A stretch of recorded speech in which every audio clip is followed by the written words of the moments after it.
পৃথিবীতে মানুষ হলো সৃষ্টিকর্তার মোহর। বৃক্ষ, পাখি, পাহাড়, মহাসমুদ্র, নদী এগুলো কেন?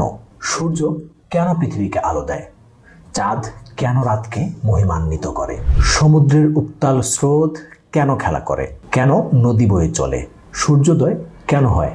কেনই বা সূর্যাস্ত হয়? সবই মানুষের জন্য।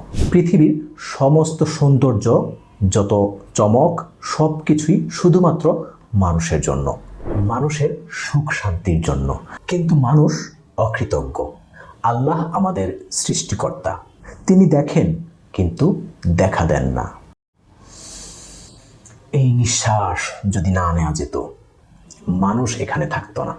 কিন্তু আমরা সত্য দেখতে পাই না, আল্লাহকে স্মরণ করি না, ভাবি আমরাই ক্ষমতার অধিকারী।